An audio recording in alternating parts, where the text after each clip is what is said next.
हमको शिक्षा दे न सकी वो सरकार निकम्मी है, जो सरकार निकम्मी है वो सरकार बदलनी है। तख्त बदल दो ताज बदल दो, बेईमानों का राज बदल दो, तख्त बदल दो ताज बदल दो, बेईमानों का राज बदल दो। किसानों को न्याय दे न सकी वो सरकार निकम्मी है। किसानों को न्याय केलेल्या जागेवर पेपर फुटी करायची। आता पेपर फुटी का होते? पेपर फुटी यासाठी होते की आपले लेकरं आता अभ्यास करायला लागले, स्पर्धेत यायला लागले आणि मोठ्या मोठ्या हुद्द्यावर जायला लागले। आता हे जर तिथेच राहिले, आपले लेकरं मागे राहतील म्हणून त्यांनी पेपर फोडून टाकले। पेपर फोडले आणि जे विकत घेऊ शकतात, जे लाखो रुपये देऊ शकतात, अशा लोकांना ते पेपर पोहोचले। गळे हो आमचे गरीब लेकरं, आमचा गरीब समाज कास्तकार शेतकरी त्या विद्यार्थ्यांच्या बरोबर आहे आणि दिल्लीवरून हरियाणा पंजाबवरून शेतकरी आम्ही दिल्लीला येऊ त्या मुलांच्या पाठीमागे उभं राहू खंबीरपणे, हे शेतकरी नेत्यांनी यावेळेस सांगितलं होतं। मी सांगते की अशा पद्धतीने जर सरकारचं वागणूक असेल तर या देशातल्या महिला असतील, कामगार असतील, शेतकरी असतील, हे सगळे संघटित होऊन एकजुटीने त्या विद्यार्थ्यांच्या पाठीमागे खंबीरपणे नक्की उभे राहतील आणि या सरकारला खुर्ची सोडायला भाग पाडतील। एवढं कळायचं धर्मेंद्र प्रधानला सोनं लागलेलं आहे की त्याचा राजीनामा मोदी घेत नाही आहे। एक शब्द काढला नाही। 20-25 विद्यार्थी आत्महत्या करतायत। ते विद्यार्थी अतिशय मेहनती आणि अभ्यासू होते।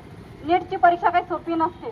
मुलांनी प्रचंड मेहनत केली होती आणि जेव्हा परीक्षा कॅन्सल झाली तेव्हा आपलं कसं होणार? आई वडिलांनी कर्ज काढून परीक्षेला बसवलं होतं मुलांना। त्या मुलांच्या डोळ्यासमोर अंधार होता, डिप्रेशनमध्ये गेले आणि शेवटी त्या मुलांनी सुसाईड केलं।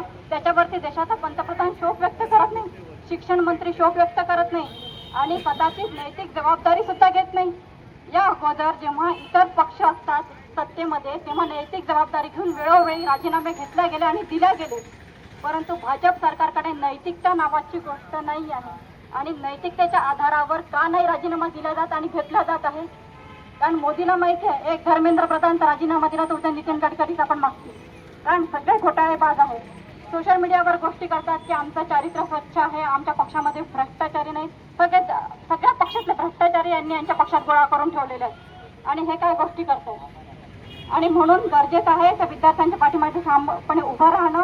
आज संसदेमध्ये सुद्धा खासदार सगळे विरोधी पक्षाचे असतील, इतरही 20 दिवसापासून उपोषणात बसलेले सोनमजी साहेब, त्यांना अतिशय लोकशाहीचा खून करण्यासाठी जसा होईल म्हणजे मानवी मूल्यांची लोकशाहीचा खून करून त्या ठिकाणी त्यांना ताब्यात घेतलं। जसं काय एखादं शव बाहेर काढतात जनावरांप्रमाणे त्याला ओढत ओढत ओढत ओढत कोंबलं आणि त्यांना दवाखान्यामध्ये नेलं असेल किंवा काय काय हे आम्हाला काही माहीत नाही, परंतु ह्या समतावादी तत्वांचा ते मिळालेल्या स्वातंत्र्यावर या सरकारने घाला घातला। या सरकारवरचा निषेध करण्यासाठी आज आम्ही संपूर्ण तालुक्यातील समस्त नागरिकांच्या वतीने आज आम्ही धरणे आंदोलन केलं आणि निदर्शने केले आणि ह्या निदर्शनामध्ये आम जनता सहभागी झाली। आणि ह्यानंतर सुद्धा जर भारताचे शिक्षण मंत्री धर्मेंद्र प्रधान हे जर राजीनामा देत नसतील तर पूर्ण भारतामध्ये त्याचप्रमाणे आमच्या कारंजा तालुक्यामध्ये संपूर्ण जिल्ह्यामध्ये घराघरामध्ये गावागावामध्ये हे आंदोलन नेलं जाईल, हे आम्ही तुम्हाला निश्चित सांगू इच्छितो। आज लोकशाहीचा खऱ्या अर्थाने त्यांनी खून केलेला आहे। जे आम्हाला समता स्वातंत्र्य विश्वबंधूत्व भारतीय संविधानाने जे आम्हाला स्वातंत्र्य दिलेलं आहे त्या स्वातंत्र्याची पायमल्ली करण्याचा कार्यक्रम या सरकारने केलेला आहे। माझा एक प्रश्न आहे, ज्या पद्धतीनं सोनम सरांना त्यांनी नेलं, जर का असं जर इथल्या भारताच्या गृहमंत्र्याला कॉक्रोचने केलं तर काय होईल? त्याचा विचार त्यांनी करायला पाहिजे। पुढचा त्यांनी विचार केलेला नाही, म्हणून या कृत्याचा जाहीर या ठिकाणी आम्ही निषेध करतो। यासाठी संपूर्ण आजचं आंदोलन होतो। धन्यवाद। माझा या आंदोलनाला जाहीर पाठिंबा आहे, कारण दिल्ली जंतर मंतर येथे ते विद्यार्थी उपोषणाला बसले आहे। त्यांचे या सरकारने कशाची विचार न करता आणि सोनम वाळकू सरांनी त्यांना उचलून द्यायची नेलं आहे। इतक्या इमानदार माणसांना जे विद्यार्थ्यांसाठी झटतात त्यांच्यासुद्धा येथे हाल केलेले आहे। म्हणून या आंदोलनाला माझ्या काँग्रेस पार्टीतर्फे जाहीर पाठिंबा आहे। जय अध्यक्ष शेतकरी एल्गार समिती म्हणजे राष्ट्रीय अध्यक्ष भटक्या विमुक्त जाती जमाती सेवा समिती। आज 20 जुलै रोजी दिल्लीला जो लाखो विद्यार्थ्यांनी मार्च काढलेला आहे त्या मार्चच्या समर्थनार्थ आणि सोनम वांगचूक सरांना जे जनावरासारखं फरफटत नेलं त्याच्या निषेधार्थ आज कारंजा येथे समस्त नागरिकांच्या वतीने एक निदर्शन आंदोलन आयोजित करण्यात आलं आहे.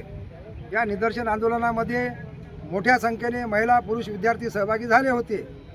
सरकारने जर धर्मेंद्र प्रधान यांचा राजीनामा घेतला नाही आणि भ्रष्ट शिक्षण प्रणालीमध्ये सुधारणा घडवून पारदर्शक परीक्षा घेण्यात आल्या नाही तर यापुढे याहीपेक्षा मोठं तीव्र आंदोलन आम्ही करू असा आम्ही इशारा देतो. धन्यवाद. मी भारतीय स्वाभिमानी संघ पश्चिम विदर्भ अध्यक्ष या नात्याने हे जे काही आंदोलन चालू आहे किंवा कारंजामध्ये जे काही आंदोलन झालं त्या आंदोलनाला जाहीर पाठिंबा करतो. आज आपण देशामध्ये बघत आहे की देशाची काय परिस्थिती आहे.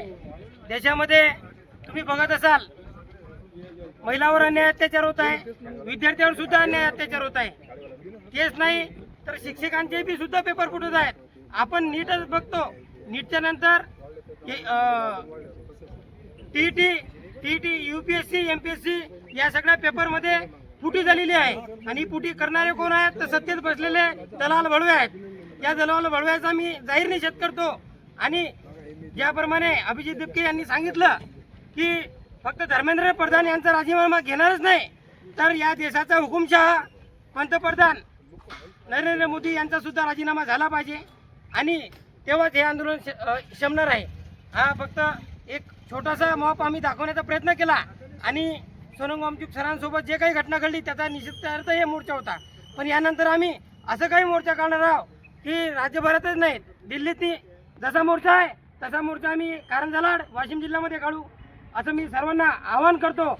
आणि जर का आजच्या आंदोलनानंतर धर्मेंद्र प्रधान यांनी राजीनामा दिला नाही तर हे आंदोलन अति तीव्र करू आणि ते फक्त दिल्लीलाच नाही तर प्रत्येक जिल्ह्याच्या ठिकाणी प्रत्येक तालुक्याच्या ठिकाणी मी भारतीय स्वाभिमानी संघाच्या वतीने आणि माझ्या संघटनेच्या वतीने हे जाहीर करतो आणि प्रत्येक तालुका जिल्हा स्तरावर महाराष्ट्रभर हे आंदोलन आम्ही पेटवल्याशिवाय राहणार नाही.